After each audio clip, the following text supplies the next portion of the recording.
अब मैं इस क्रम में प्रतिवर्ष की भांति हमारे विद्यार्थियों को समर्पित एक कविता प्रस्तुत करने के लिए श्रीमती रश्मि जी चौधरी को आमंत्रित करूंगा, वे आए।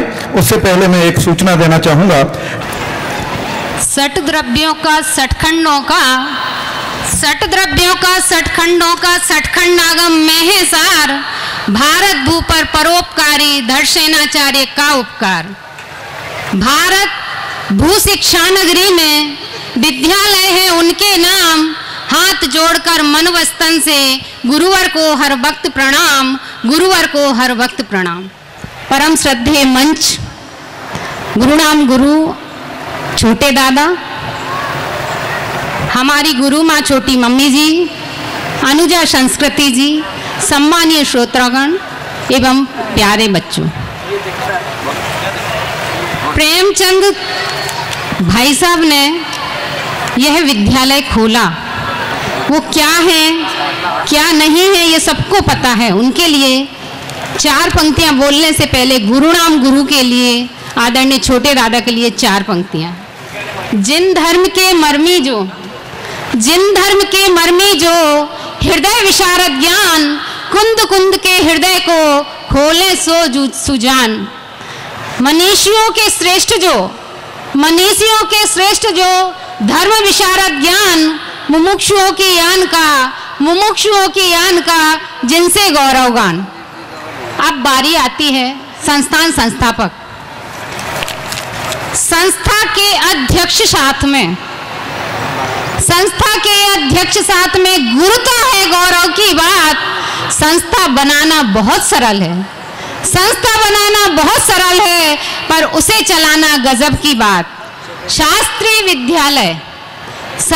विद्यालय कोटा में भी खोल किया है जो उपकार, वर्णन अब मैं कर नहीं सकती शब्दों से किसी ही प्रकार। प्रेमचंद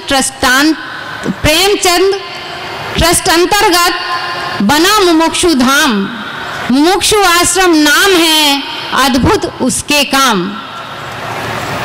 कोटा शिक्षा नगर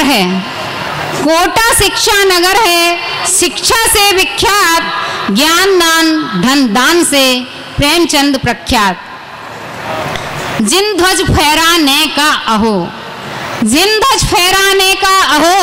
किया अचूक प्रयत्न, महाविद्यालय निर्माण से कहलाते नर रत्न। जीवन के संघर्ष में रतन मिला सहयोग, भाई सम सहयोग से करे अनेकों प्रयोग।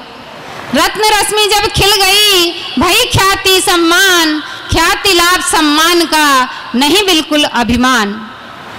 सुनीता के सा हृदय में बसते हैं संभाव, खास बात उनकी यही जग में इससे प्रभाव। नित्यासाही नित्य है जिनका एक ही लक्ष्य, जग में एक ही तत्व है जो अमिट अडिग है अक्ष। सर्व समर्पण कर दिया किया न सौ का विचार, सम्यक रतन ही श्रेष्ठ है बस किया धर्म प्रचार। जीवन एक संघर्ष है, बहुत कुछ सीखने को मिला। जीवन एक संघर्ष है, सीख मिली सुखकार।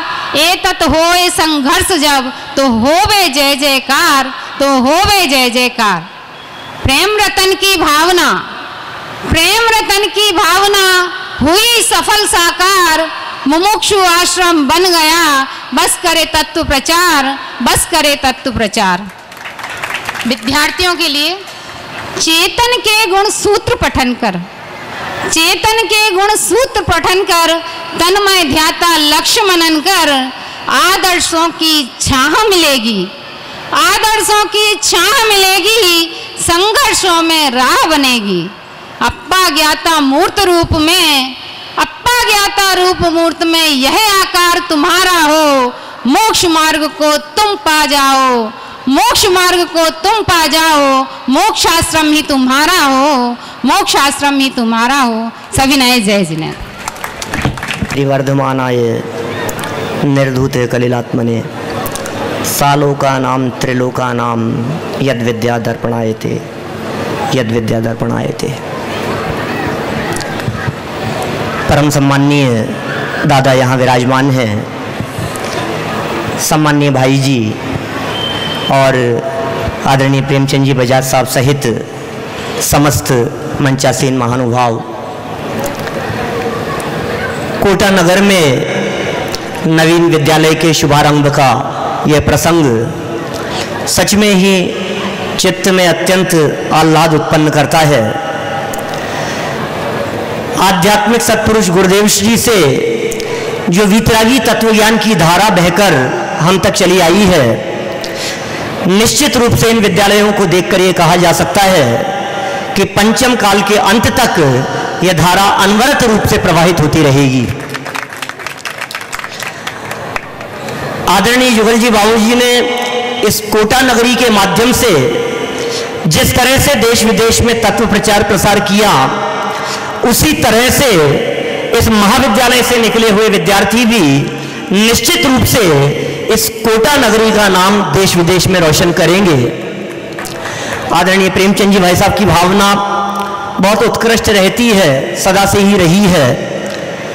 अभी हमारे भाई जी ने बहुत सारी बातें कही और ये भी कहा कि कमजोर पड़ने लगे तो सब साथ देना, लेकिन मैं ये कहना चाहता हूं कि प्रेमचंद जी बजाज वो व्यक्तित्व है जो जीवन की अंतिम सांस तक कभी कमजोर पड़ने वाले नहीं है, जिन्हें किसी के साथ और सहयोग की जरूरत नहीं है। आप साथ दें तो सोने पे सुहागा है, लेकिन इन्हें किसी के साथ की अपेक्षा की जरूरत नहीं है। पूरे मुमुक्षु समाज में श्रेष्ठी तो बहुत है, लेकिन प्रेमचंद जी बजाज साहब की विशेषता कुछ एक अलग प्रकार की है। मैं उन्हें एक अलग दृष्टि से देखता हूं। अनेक विद्वान यहाँ संस्थान से निकल रहे हैं, लेकिन हम सब विद्वान मिलकर भी बजाज साहब की विद्वत्ता की बराबरी नहीं कर सकते। श्रेष्ठी तो बहुत है समाज में, लेकिन जो श्रेष्ठी होने के साथ साथ विद्वान भी हो। आप देखिए, आपने 5 सालों में हो सकता है 45-50 ग्रंथ पढ़े होंगे, और 45-50 ग्रंथ पढ़ करके आप विद्वान बन गए। सैकड़ों ग्रंथों के अध्येता हैं प्रेमचंद जी साहब। हमारी तो बहुत बार चर्चा होती रहती है।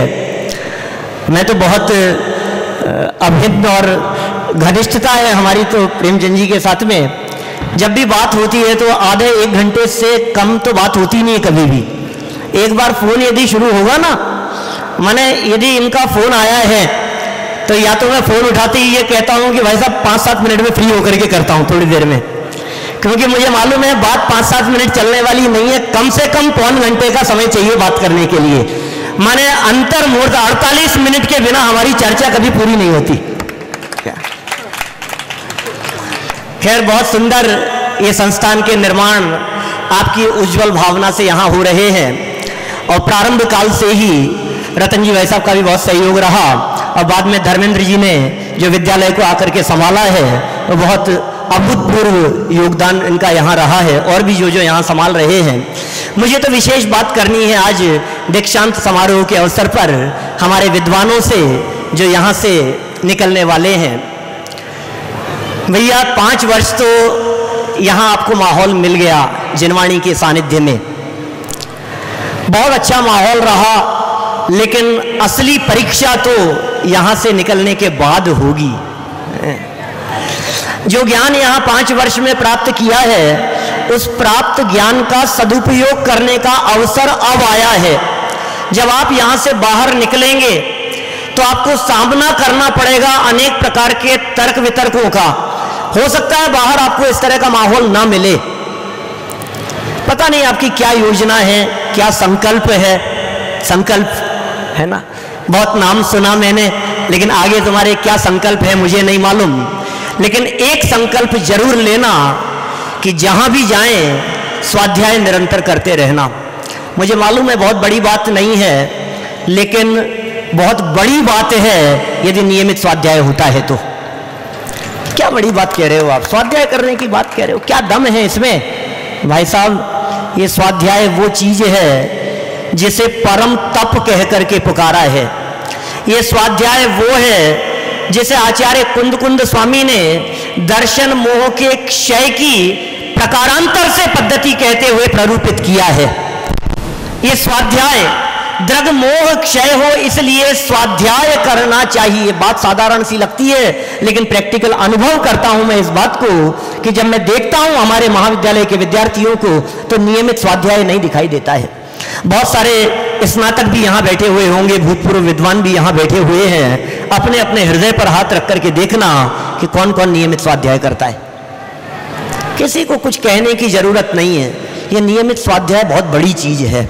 संकल्प पूर्वक, संकल्प को याद करके कहता हूं, संकल्प पूर्वक यदि आप नियमित आधा घंटा स्वाध्याय करते हैं, कुछ वर्षों में देखेंगे आप अनगिनती ग्रंथों का स्वाध्याय हो जाएगा आपको। विद्वान तो आप बन गए 5 वर्ष यहां पढ़ करके, वक्ता तो आप हो गए।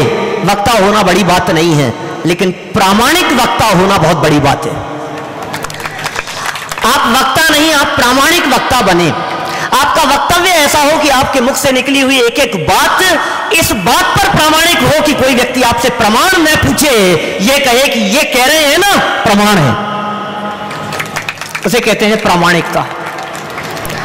आपने क्या पढ़ा, आप एक बात कहें और सामने वाला व्यक्ति आपसे पूछ रहा है इसका क्या क्या प्रमाण है, क्या प्रमाण दे सकते हैं इसके बारे में, तो पास में खड़े हुए 4 लोग कहें ये कह रहे हैं, यही अपने आप में प्रमाण है।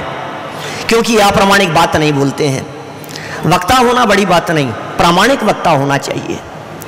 आप बोलिए, आप कक्षाएं लीजिए, आप प्रवचन कीजिए, आप स्वाध्याय कीजिए, आप पढ़िए और पढ़ाइए, आपकी लाइफ का पार्ट होना चाहिए। जहां रहेंगे हम कक्षा लेंगे, जहां रहेंगे हम पढ़ाएंगे, जहां रहेंगे प्रवचन करेंगे। मुझे याद नहीं है 1992 के बाद में आज तक कभी एक आध दिन भी ऐसा बीता हो जिस दिन प्रवचन या स्वाध्याय मेरा नहीं हुआ हो। एक आध दिन भी नहीं, जब प्रवचन नहीं किए हो। पिछले 25-26 वर्षों के अंदर ऐसा कभी नहीं हुआ कि प्रवचन कक्षा कभी नहीं लिए। और भी यदि कोई ऐसा अवसर नहीं मिलता, कदाचित ट्रेन में है, फ्लाइट में है, यदि कोई सुनने वाला नहीं है तो बगल में बैठे हुए व्यक्ति को जनवाणी की बात सुनाने लगता हूं। ये जैन धर्म क्या है? ये तो हमारी जिंदगी है, वैसा जीवन है ये तो हमारा। इसके बिना हमारा जीवन कैसे बीत सकता है? एक दिन हमारा व्यतीत नहीं हो इसके बिना। ये मत सोचना कौन मिलेगा, ये मत सुनना कहना ये सुनने वाले नहीं मिलते, क्या करें साहब, श्रोता ही नहीं है, कोई है ही नहीं, किसको पढ़ाएं, किसको सुनाएं। आप तो मंदिर में जाकर के शास्त्र खोल करके बैठो, सुनने वाले भी मिलेंगे और धीरे धीरे 2, 4, 5, 10 और बढ़ते बढ़ते अनगिनती लोग आपको सुनने वाले मिल जाएंगे। सुनने वालों की परवाह मत करना, अपने एक साथी को लेकर के बैठना। और कोई नहीं है, अपने परिवार वालों को साथ में लेकर के वहां मंदिर में शास्त्र खोल करके पढ़ना शुरू करना। निश्चित रूप से श्रोता आपको मिल जाएंगे। आप पढ़ाइए, ये काम है। जितना आप पढ़ाएंगे, मेरा अनुभव है इस पंचम काल में, यदि किसी व्यक्ति को इस तत्व की गहराई तक पहुंचते हुए मैंने देखा है या आप भी फील करेंगे, तो वे वही लोग होंगे जो जिनवाणी को पढ़ाने वाले हैं। पढ़ने वाले शायद उस गहराई तक नहीं पहुंच पाते जिस गहराई तक पढ़ाने वाले पहुंचते हैं। आप समझ रहे हैं मैं क्या कहना चाहता हूं? आपने 5 वर्ष में जिन विषयों को पढ़ा है ना, शायद वो गहराई आप में नहीं आएगी। पढ़ने के बावजूद भी भले ही टॉप किया हो, भले ही 100 में से 90, 100 में से 99, 95 नंबर आए हो, लेकिन तो भी उस विषय की वो बारीकी आपको नहीं आएगी जब तक आप उस विषय को पढ़ाएंगे नहीं। इसलिए पढ़ने के साथ साथ में हमें पढ़ाना है, हमें सिखाना है। सुनो भाई, इस विद्यालय का एक ऋण है हमारे माथे पर, एक कर्ज है हमारे माथे पर। और वो कर्ज क्या है कि जिस तरह से इस विद्यालय ने हमारे को विद्वान बनाया है, उसी तरह से नए विद्यार्थी हम यहाँ ला करके देवें और यहाँ से जो हमने सीखा है उसे जन जन तक जाकर के हम पढ़ाएं और सिखाएं। इसके बिना ये कर्ज हमारा दूर नहीं हो सकता है।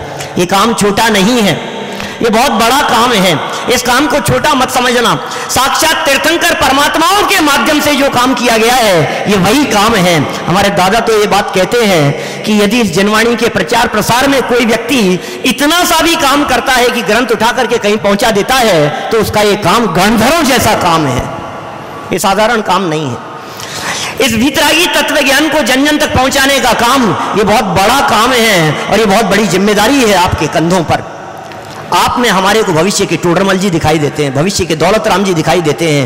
एक दो नहीं, अनगिनती गुरुदेव जैसे आप में से निकलने वाले हैं। आप साधारण व्यक्तित्व नहीं हैं।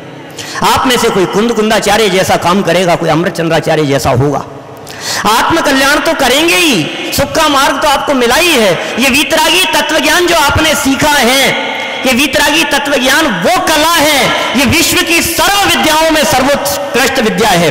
इससे बढ़कर कोई विद्या नहीं हो सकती है। लौकिक विद्याएं अर्थ प्राप्ति में सहयोगी हो सकती है, ये वो विद्या है जो सुखी रहने की कला सिखाती है, जो आपने सीखी है। नए चक्र और क्रमबद्ध पर्याय पढ़ लेने वाले विद्यार्थी नए चक्र घटनाओं को देखने का एक दृष्टिकोण प्रदान करता है, तो क्रमबद्ध पर्याय उनमें सहज रहने की कला सिखाता है। अब कौन दुखी करे? जिसके जीवन में नए चक्र हो, जिसके जीवन में क्रमबद्ध हो, उसे परिस्थितियों से कौन विचलित करे? कोई नहीं कर सकता है। कौन करे? ये चीज आपने सीखी है, ये चीज आपको मिली है बड़े भाग्य से। बड़े भाग्य से हमको मिला जिन धर्म, बहुत भाग्य से मिल गया है भैया, बहुत बड़ी उपलब्धि।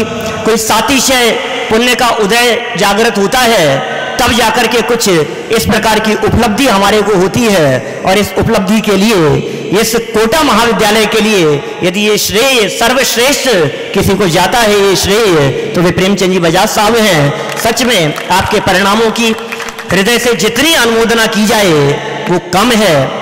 आपकी भावनाएं सफल हो, आपकी भावनाएं बढ़ती रहे, और आप जो दीक्षांत यहाँ से लेकर के प्रस्थान कर रहे हैं, आप निश्चित रूप से पूरे देश विदेश में, दुनिया में जैन शासन की इस ध्वजा पताका को फहराते रहें। इसी मंगल भावना से मैं बात को यहीं विराम देता हूँ। धन्यवाद आदरणीय संजीव जी भाई साहब, जिन्होंने बहुत संक्षिप्त शब्दों में हमें अपनी बात कही। अब मैं आज के मुख्य अतिथि आदरणीय अनूप जी नेजा से कहूँगा कि वो संक्षेप में अपना आशीर्वचन प्रदान करें। आदरणीय मंच पर विराजमान सभी विद्वतगण एवं मंच पर विराजमान सभी अतिथिगण एवं सब साधर्मीजन और सभी विद्यार्थीगण जो भी यहाँ से निकल रहे हैं और जो पढ़ रहे हैं, सभी को शुभकामनाएं और सभी उत्साहपूर्वक अपना अध्ययन करें। आदरणीय प्रेमचंद जी बजाज के बारे में कहूँगा कि जैसा उनका नाम है, एक तो प्रेम, प्रेम मतलब स्नेह, और चंद्र मतलब चंद्रमा के समान शीतलता प्रदान करना, ये उन्होंने गुण है बहुत खास गुण से, इसलिए मैं उनके उसमें करता।